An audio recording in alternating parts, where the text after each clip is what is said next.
Ассалаумағалейкум ағайын, эфирде сөз сұраймын ток-шоуы телехабардың жүргізушісі Жанбота Рахметуллаұлы. 3 жыл ішінде Қазақстан жаңа тұрпатты ел болды. Саяси реформалар жан-жақты өзгеріс жасауға мүмкіндік берді. Жалпы халықтық референдум арқылы ата заңға түзетулер енгізілді. Парламенттің құзыры кеңейді, үкіметтің жауапкершілігі артты. Адам құқықтарын қорғау жүйесі жақсарды. Конституциялық сот құрылды. Шешім қабылдау үдерісіне азаматтардың белсенді қатысуына жол ашылды. Басқа да бағыттарда маңызды реформалар жасалды. Жергілікті билік түбегейлі жаңғыртылды. Бұл туралы Қазақстан Республикасының президенті Қасым-Жомарт Тоқаев ұлттық құрылтайдың 4-ші отырысында баса айтты. Бүгін осы маңызды мәселелерді сананың сүзгісіне салып саралаймыз, спикерлерден сүбелі сөз сұраймыз. Алдымен студияға келген меймандармен таныстырып өтейін. Бекзат Алтынбеков, Аманат партиясы Қарағанды облыстық филиалының төрағасы, Қарағанды облыстық мәслихатының депутаты. Серік Санаубаев, Қарағанды облыстық кәсіпкерлер қауымдастығының атқарушы директоры. Меруеш Башай, Қарағанды облыстық мәслихатының депутаты. Алдан Шаданбеков, Қарағанды облысы бойынша мемлекеттік кірістер департаментінің басқарма басшысы.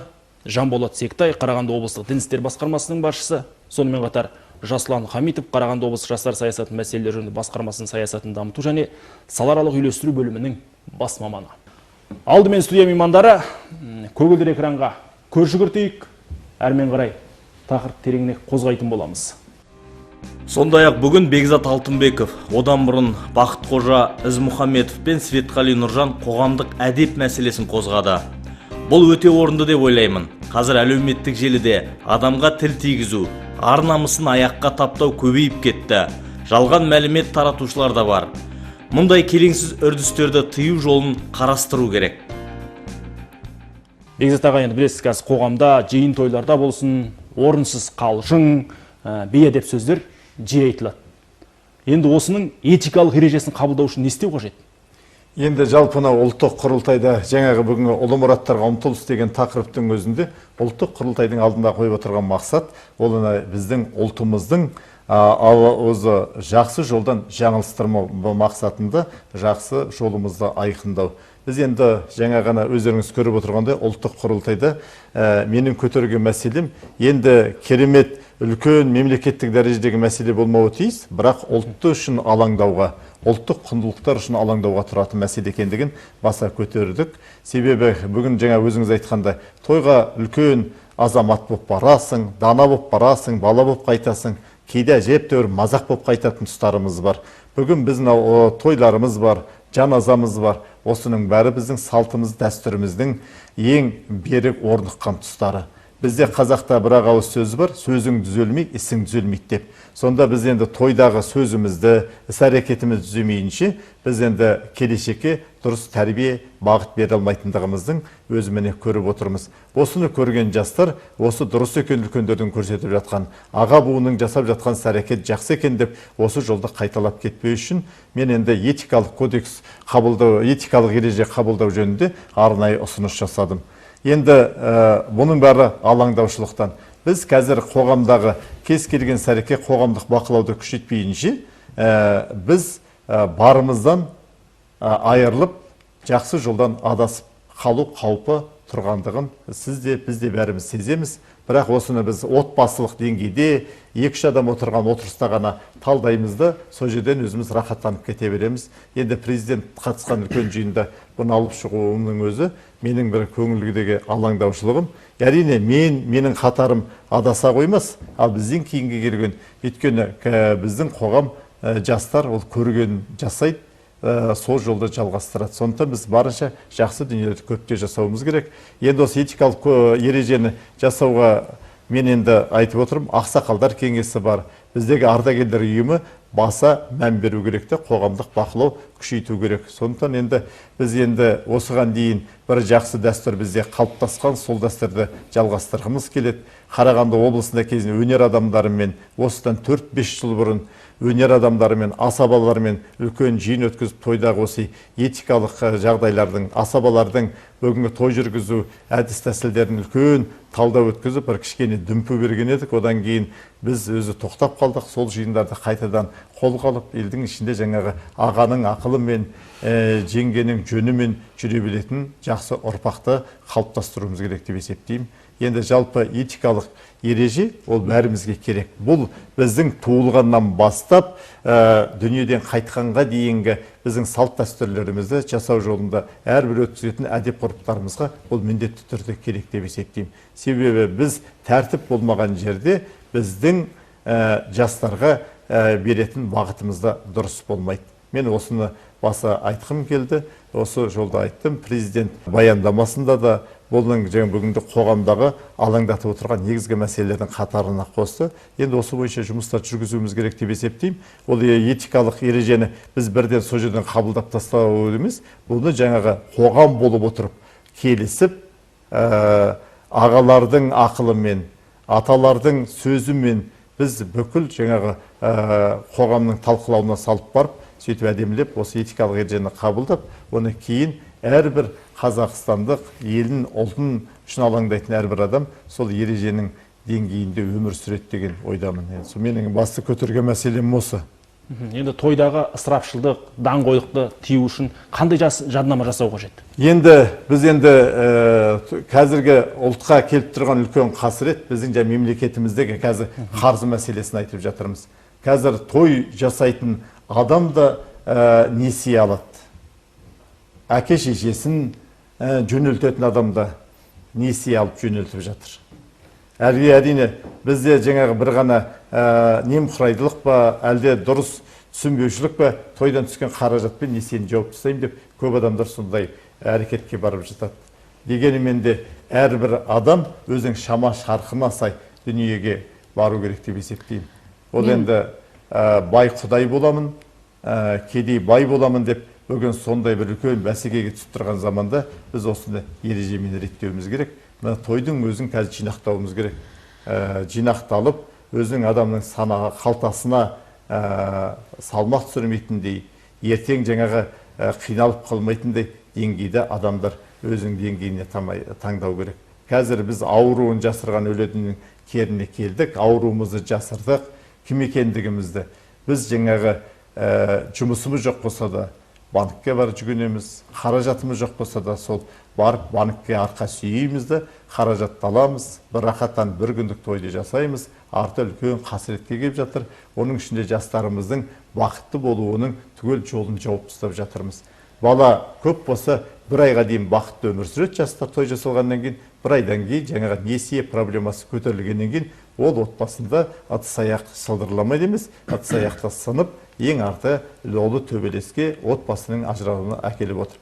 Бұл да жаңа ысырапшылдықтан, даңғойлықтан туындап жатқан басты мәселелердің бірі. Ұсыныс ретінде мынау қазақ барын тойға жинаған халық қой. Тойды халық бұрын қалай жасады? Ол қазіргідей мысалы танитын танымайтын 500-600 адам шақырған жоқ. Тойды жасады, өзінің қуанышын ағайын туысымен ғана бөлісті. Жат болмасын деп бала шағасын ағайын туысына таныстыру үшін жасады. Сол келген келінді ағайынымен таныстыру үшін сондай өзінің әулеті арасында жасаған той бүгінгі күні бұл тойды бизнес деп түсініп кетті көп адамдар. Бұл кәсіп емес. Тойдан ақша табу бұл кәсіпкерлікті дамыту деп мен айта алмаймын. Жаңағы адасып жүргендердің көбі осы. Дарақылыққа жол бердік. Кәсіпкерлеріміз, қалталы кәсіпкерлеріміз мынау балаларды дамыту орталығын салудың орнына, жаңа балаларды оқытудың орталығын салудың орнына жаңағы ресторандар салып қойды. Үлкен ресторандар. Сол бақталастықтан жаңағы елдің баласы анау жасағанда мен неге жасамайым деген осы халықтың сондай бір жаман менталитет қалыптаса бастады да, мынау тойдың даңғазалық жағдайға апарған жағдайы сол.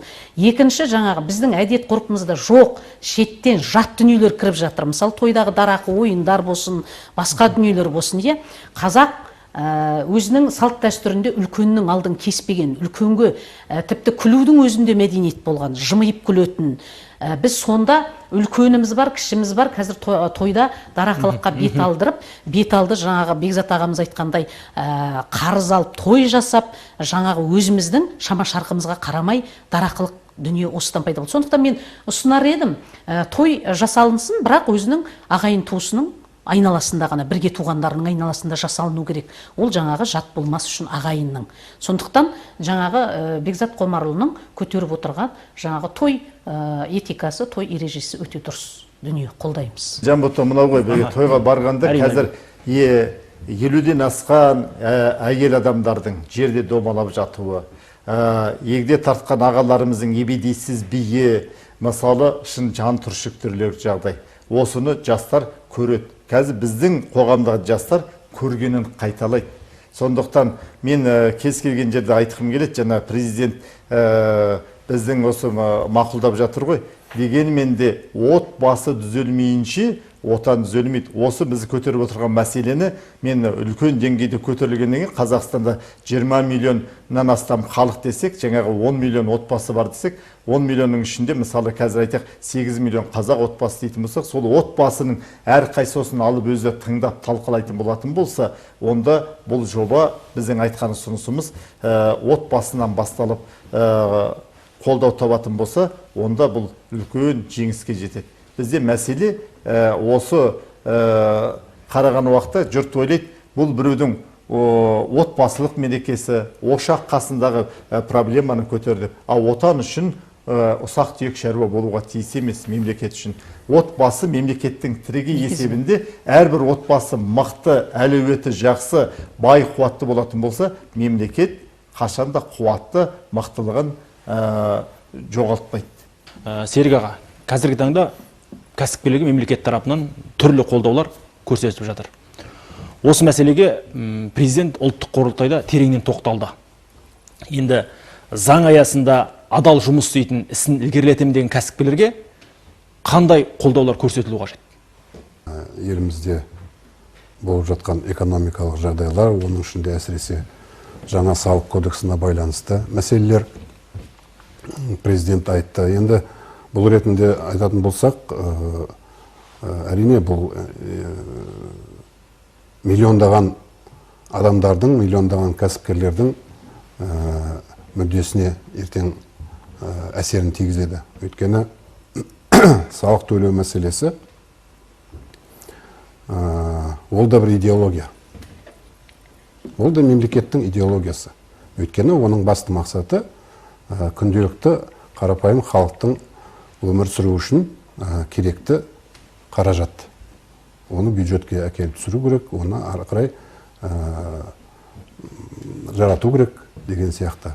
Жаңағы қосымша құн салығы бар, басқа да мәселелер бар. Қазір парламентке ұсынылды. Енді бұл қолданды, ертең заң түрінде шығады деп есептеуге болады. Мемлекеттік қолдау әрине кәсіпкерлерге көрсетіп жатыр.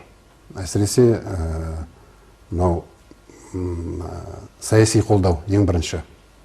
Егер саяси қолдау болмайтын болса, онда біздің министрліктер, тіпті парламент депутаттары да деп айтуға болады, заңдарды қабылдау біз үшін өте қиынға соғатын еді. Өйткені біздегі кәсіпкерлікті қолдауға байланысты, жалпы кәсіпті жүргізуге байланысты біздің заңнамалар қазір тмд мемлекеттерінің арасында, тіпті кейбір Европа елдерінің арасындағы ең жақсы заңнамалардың бірі біздің Қазақстанның заңдары. Заң деген ол творчестволық процесс қой. Заңнама деген ол күнде-күнде оны жаңағы өзгертулер енгізіп, түзетулер енгізіп, оны жасауға болады. Бірақ соның арқасында оның тиімділігі қандай? Ең бастысы әр кез келген заң ол негізі бірінші мемлекеттің дамуына, халықтың әл-ауқатын көтеруге бағытталу керек. Экономиканы дамытып жатырмыз.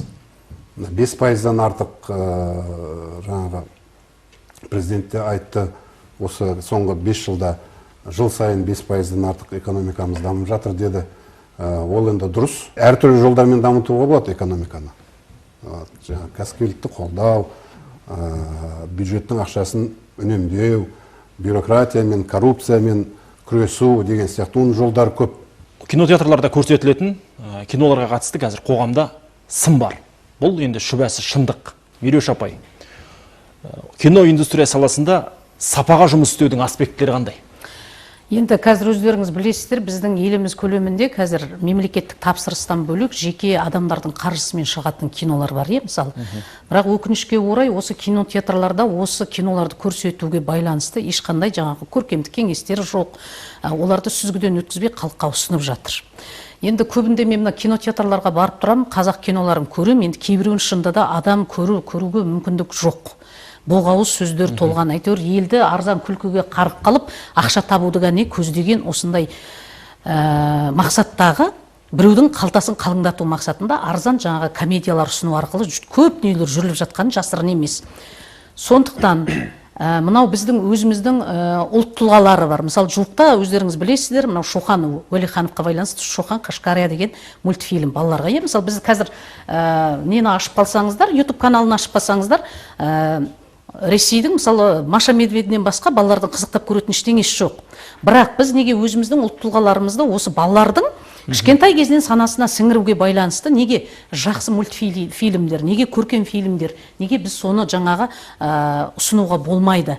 Негізгі болашақтағы, мынау енді кино деген бір идеологиялық бағыт қой негізі. Адамдар көру арқылы болашақ жаңағы өзіміздің ұрпағымыздың санасы қалыптасады, тәрбиесі қалыптасады. Сондықтан бұл кино саласына ерекше мән беру керек. Бірақ кино түсіргенде біз нені түсіреміз? Ұлттың жаңа ұлы тұлғаларының ұлы жолдарын, ұлы мұраттарын, соларды мынандай кішкентай кезінен бастап балалардың миына сіңіретін жаңағы кішкентай мультифильмдер, сосын жаңағы көркем фильмдерді осы үлкен ел жолында, ұлт жолында, халық мүддесіне жұмыс істеген адамдардың үлгілі жолдарын көрсетуіміз керек. Мен соны ұсынар едім. Бет алды, мысалы, арзан күлкіге қарық қылатын боғауыз сөздер неше түрлі қазір. Мысалы, адам сол киноны көріп, ешқандай тәрбиелік мәні жоқ екен түсінбейсің да, не айтқысы келді, ол киноның идеясы не? Көріп отырып, мен кейде түсінбеймін өзіме де, как режиссер ретінде, мен көп кинолардың тәрбиелік мәні не бергелі отырған түсінбеймін. Халыққа бір нәрсені ұсыну керек қой, оның ар жағында түпкі ойы болу керек. Осы мәселеге үлкен назар аудару керек деп ойлаймын мен. Сондықтан мынау кино саласында өте үлкен мән беру керек. Мына жерде Жанбота, бір ғана бізде министр Балаева қойылған нақты сұрақтарың бар, осы кино өнеркәсібі. Қазір кино шығарылып жатқан қазақ фильмдердің, театрларда қойып жатқан кинолардың көбісінің лицензиялау тетіктерін қайта мемлекетке қайтару керек, қайтару жөнінде ұсыныстар айтылды. Бұған енді алдағы уақытта министр ханым жауап беретіндігін, мемлекеттік деңгейде қадағалау болатындығы жөнінде нақты өзінің жауабын берді. Үлкен өзгерістер болады деп есептейміз. Енді бүгінгі қазақ киносы деп жатқанымыз, әйтеуір Құдайға шүкір, бәрі енді кәсіпкер ғой, ақша тапқысы келеді. Сондықтан олар жаңағы міне кәсіпкерлер қауымдастығының атқарушы директор Серік ағамыз тұр. Сондықтан кәсіпкерлердің қазір олардың құқына қол сұғуға біздің мемлекеттік заңдар ешқандай оған құқық бермейді. Сондықтан олардың бәрі қорғалған. Ал енді олар егер де лицензия алған болатын болса, кинотеатрларға қоюға, оларға арнайы рұқсат берілген болатын болса, біз ештеңе істей алмаймыз. Олар болады. Халыққа өзі қазір арзан күлкі керек болып тұр ғой. Ойын, арзан ойын, арзан күлкі. Сол енді еріксіз енді қазір жұрт күлу керек қой бір нәрсе. Деңгейі соған түсіп кетіп отыр. Халықтың өкінішке орай деңгейі соған. Өйткені осы бағытта жасалынып жатқан жұмыс жоқ болғандықтан. Осының бәрін жасап жатқан өнер адамдары негізі. Өнер адамдардың өресін көтеруіміз керек. Белгілі. Оны жаңағы режиссер да, жаңағы Меруеш ханым айтты ғой, режиссермін деп. Осы жерде режиссерлардың жаңағы кино түсіретін адамдардың барлығы Қазақстанға даңқты қазолдар мен қыздар. Солардың өресінің өспей қалғандығының нәтижесінде біздің өнеріміздің құлдырап бара жатқаны сол. Сондықтан енді бұл жерде Меруеш ханым ренжімес. Міне жерде қараңыз, белгілі бір бағдарлама болу керек. Кино түсіретін белгілі бір белгіленген талаптар болу керек. Осы бағыттарда кинолар, мысалы біздің Қазақстан телеарналарынан көрсетілу. Мысалы зорлық, зомбылық, онысы да қоғамда болып жатыр. Мемлекеттің қаржысына түсірілген болатын болса, мемлекет талап қоя алады. Ал оның жеке меншік өзінің қаражатына қойса? Жоқ, алдын ала белгіленген лицензиялау мәселесін қолға алу керек. Сосын лицензия алған жаңағы кино түсіруші адамдар жеке болсын, мемлекеттік болсын, олардың түсіретін фильмінің бір бағыт-бағдары болу керек қой, жоспары болу керек. Әйтпесе ол мен кино түсірем, менің ақшам бар деп халыққа беретін ешқандай мән мағынасы жоқ киноларды ұсынудың керегі жоқ, арзан. Төл мәдениетімізде қазіргі әлемдік жағдайға шынайы бейімдеу үшін қайтпек керек? Жұмыс жасау керек. шынайы жұмыс жасап жатқан адамдарды қолдау керек. Қазір жаңа Бекзат Қомарұлы айтты ғой, белгілі бір жобаларға мемлекет тарапынан үлкен субсидиялар бөлінеді. Бірақ сол субсидияларды іс атқаратын іскер адамдардың қолына жетпейді. Түсіндіңіз ба? Ол басқа жақтан алпыңдар мен жылпыңдар алып кетеді. Міне, халықтың ішінде осындай бір ұлттық құндылықты насихаттап жүрген бір адам бар дейікші. Оған ешкім оны кеп қолдап жатқан жоқ. Бірақ анау жаңағы мемлекеттік сатып алуы бар, басқа бір кедергілері бар. Ол кісіге ондай көмек мемлекеттен жетіп жатқан жоқ. Оны басқа алпың-жылпың жаңағы о заңға сүйенеді, анау алып кетті дейді. Сондықтан бұл жерде нақты іс жасап жатқан адамдарға мүмкіндік беру керек. Жоқ, мүмкіндік беру керек те, оларды қолдау керек, олардың тізімін жасақтау керек. Енді мына жерде атқарушы билікті бүйтіп кінәлауға да болмайды. Мысалы жаңағы конкурс арқылы берді. Жоқ, бізде белгіленген заңдардың өзі. Заңда саған атқарушы органға кедергі келтіріп отыр. Жобаға сіз қатысу үшін бүкіл портфолияңызды дайындайсыз, бүкіл артықшылығыңызды, кемшілігіңізді бересіз. Сіз сол кезеңде өзіңіз ұсынған қағазыңызды, құжатыңызды дұрыс деңгейде сауатты ұсынсаңыз, ұтасыз. Теріс ағымдарға, қазақтың болмысына жат идеологияларға тосқауыл қою қажет екеніне еш күмән жоқ. Елімізде дін бостандығына кепілдік берілген, бірақ жүгенсіздікке, тәртіпсіздікке жол беруге болмайды. Діннің аса маңызды миссиясы ұлтты ұйыстыру. Діни ұйымдардың қызметін реттейтін құжаттар осы талапқа сай болуға тиіс. Бұл мәселені жан-жақты қарау керек. Соның ішінде заңнаманы жаңа жағдайға бейімдеп отыру өте маңызды. Діннің маңызды миссиясы ұлтты ұйыстыру екенін мемлекет басшысы ұлттық құрылтайда егжей-тегжейлі екшеледі. Жанболат Ахуанұлы Қарағанды облысында жымысқы пиғылды жат ағымдармен күрес мақсатында қандай шаралар қолға алынды? Қанша мың адам ақпараттандырылды? Мемлекет басшысы құрылтайдың, ұлттық құрылтайдың әрбір отырысында, одан бөлек әрбір жолдауда осы дін мәселесіне баса назар аударуда. Оның өзінің белгілі бір себептері бар. Себебі елдегі діни ахуал ол біздің мемлекетіміздің тұтастығына, ұлттық қауіпсіздігімізге тікелей әсер етеді. Енді кешегі өткен құрылтайда да атап өтті, діннің басты миссиясы ұлтты ұйыстыру деп. Бұның да өзінің белгілі бір себептері бар. Бұған дейінгі жолдауында мемлекет басшысы айтып өткен, қазіргі заманда мыңдаған өркениеттер мидай араласып жатқан кезде біздің өзіміздің сақтап қалудың бір ғана жолы бар, ол өзіміздің ұлттық құндылықтарымызды, салт-дәстүрімізді сақтап қалу деп. Енді қазіргі таңда біздің облыстағы атқарылып жатқан жұмыстың өзіне қарасаңыздар, осыдан 5 жыл бұрын ғана ақпараттық түсіндіру топтары дейміз, сарапшылар дейміз, солардың құрамында тек қана дін мамандары, теолог, дінтанушы мамандар ғана болатын болса, қазір біздің жұмыстың бағыты біршама өзгерген. Діни ахуалдың өзгеруіне байланысты. Оның ішінде қазір осы маслихат депутаттары да бар, ұлттық құндылықтарымызды дәріптеп жүрген азаматтарымыз да бар, ақсақалдарымыз да бар, кәсіпкерлер палатасынан да өкілдеріміз бар. Жан-жақты барлық саланы қамтитын адамдар ол жерге қосылған. Одан кейін мынау Бекзат Қомарұлы тоқталып өткен бір мәселе, оны мемлекет басшысы да өзі атап өтті. Интернет желісіндегі желдей ескен ақпараттар мәселесі. Біздің қазіргі таңда осы дін саласына өзінің қатты бір кері әсерін тигізіп тұрған мәселе ол интернет уағызшылар қазіргі трендке айналған. Енді бұл жерде қарап отырсаңыз, бір мектептің өзінде, кез келген университеттің өзінде жалақы айлық төлеп ұстаз ұстаймыз ғой. Мысалы, ол не себептен әйтпесе балалардың бәріне жазуды үйретіп, оқуды үйретіп, қолдарына бір кітап ұстатып, осыны оқып, мына параграфты оқыңдар, мына параграфты оқыңдар деп нұсқау беріп отыруға болады. Ол балалардың барлығы жалпы жаңағы тақырыпты дұрыс түсіну үшін бір мұғалім, ұстаз болады.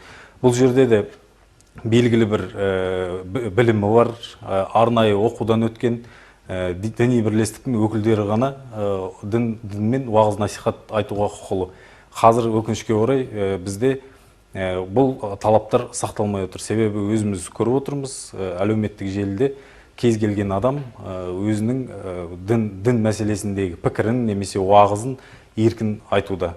Бұл заңмен реттелген күннің өзінде бұған қазір бір жүгендеп, сондай бір қатаң шаралар қолданылмай отырмыз.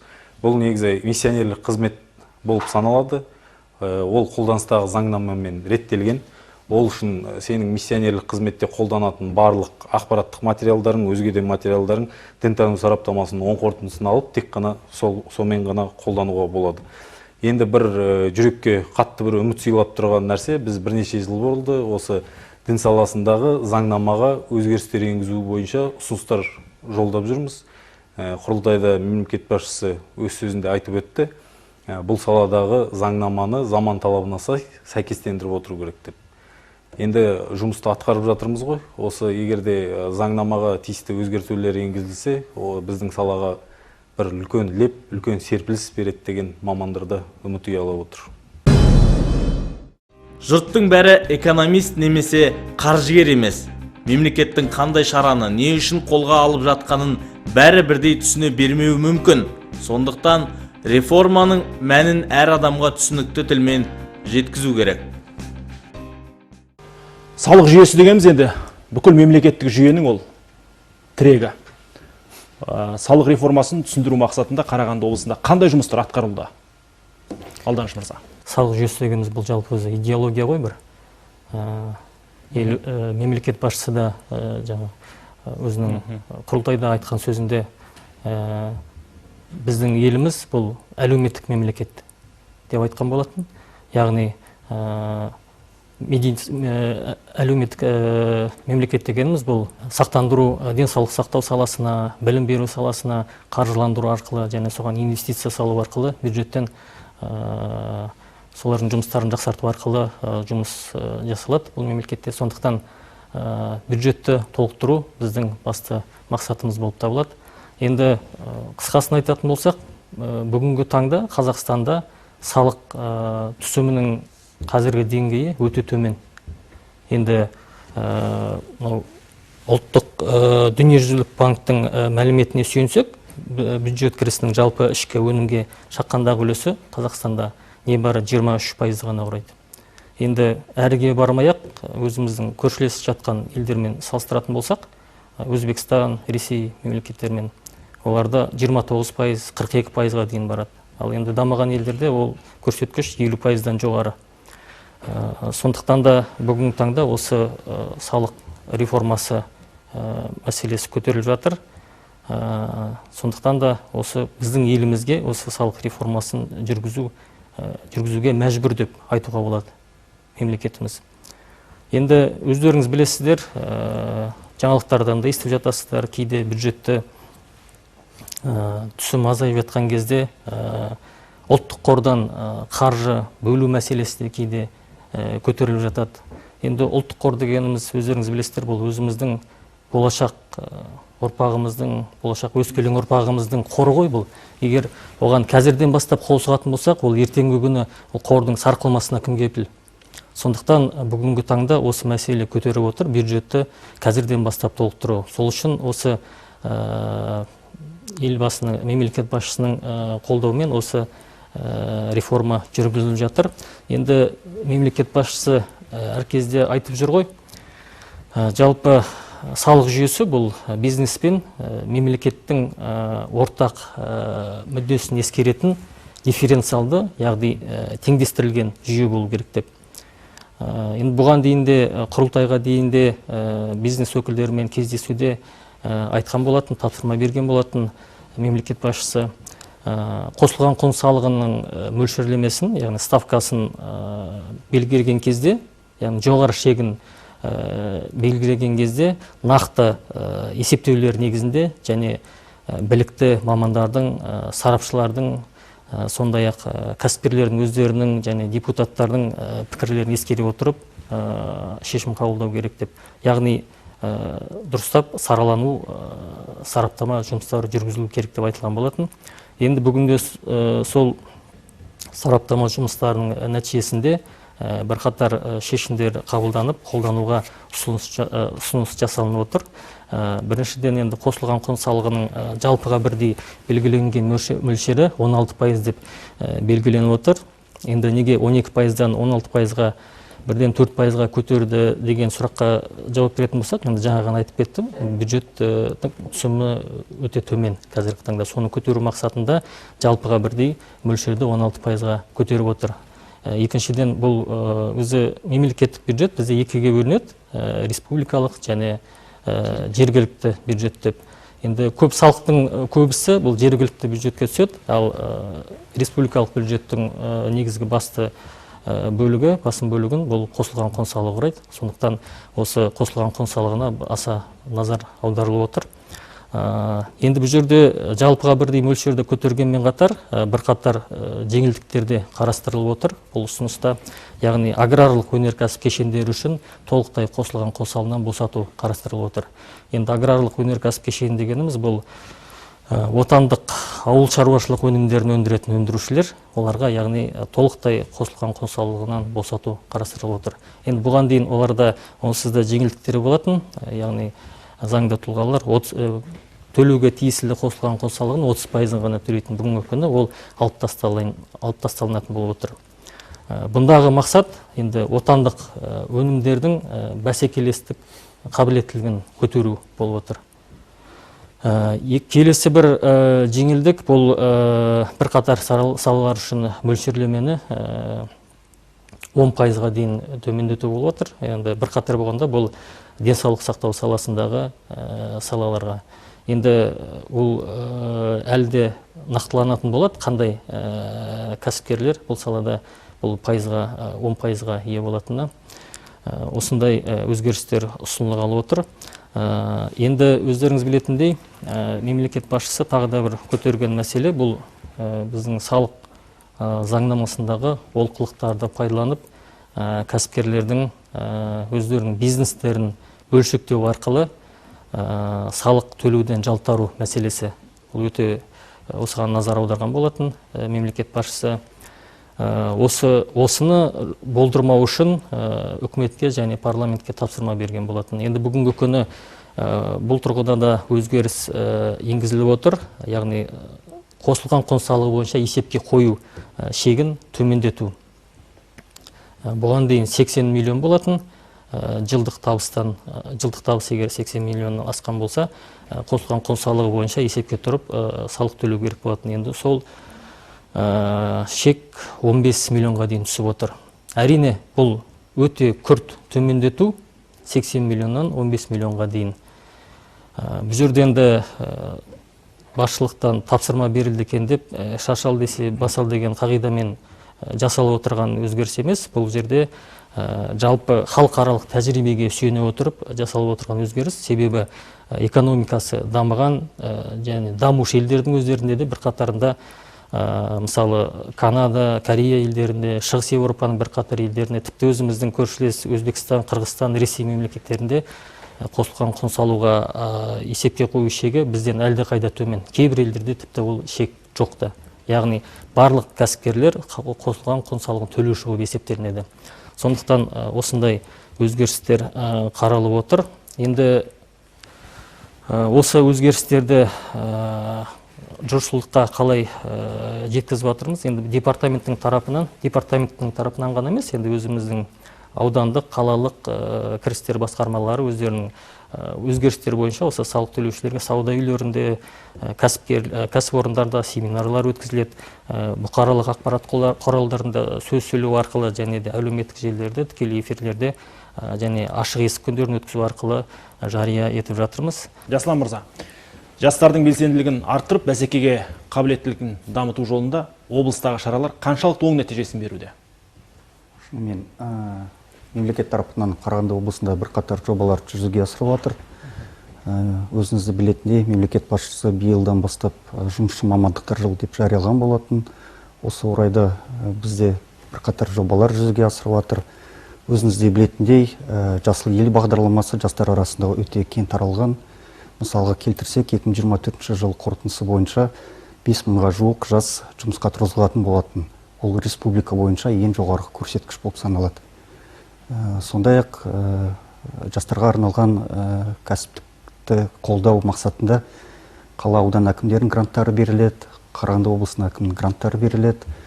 Биылдан бастап біз жұмысшы мамандықтарды қолдау мақсатында Саран, Абай, Балқаш қалаларында жеңілдетілген ипотекалық бағдарламаны жүзеге асыруға сондай өтініш бердік. Енді қазір соны қарастырып отырмыз. 2022 жылдан бастап бұл бағдарлама Қарағанды мен Теміртау қаласында жүзеге асырып жатыр. Сондай-ақ басқа да жобалар жүзеге асырылуда. Соның бірі талантты жастарды қолдау мақсатында жас фонд бағдарламасы бар. Жастар рухы, жастар қанаты белсенділермен бірқатар жұмыстар атқарылып жатыр. Біздің еріктілер де белсенді жұмыс көрсетіп, әртүрлі салаларда жұмыс атқаруда. НИИ санатындағы жастар қаншалықты сейілді аймағымызда? Шынымен, республика бойынша Қарағанды облысында НИИ санаты өте жоғарғы көрсеткіш болып табылады. Биыл 2024 жылдың 4 тоқсан қорытындысы бойынша 12,3% құрайды. Енді жастар ресурстық орталықтардың мамандары, сондай-ақ мансап орталықтардың мамандарымен бірлесіп, ауылдарды аралап, жаңағы НИИ санатымен бірқатар жұмыстарды жүргізіп жатыр. Өзіңізде білетіндей жәрмеңкелер өткізіледі, арнайы халық көп шоғырланатын жерлерде жәрмеңке өткізіледі, ақпараттық жұмыс жүргізіледі. Бұл жұмыстар жалғасуда. Ұлттық құрылтай елдік мәселелерді көтеретін маңызды алаң. Бұл ұлттық құрылтайдың қоғамдық консолидацияны дамытатын платформаға айналғанның айқын дәлелі. Ұлттық құрылтайда қаузалған ордалы ойлар, парасатты пайымдар, ел ертеңін нығайтатын нақты істерге айналып келе жатқаны даусыз дейді студиямызда ой қозғаған спикерлер. Амандықта жүздескен шағайын ақиқат алаңында ақ сөйлейік.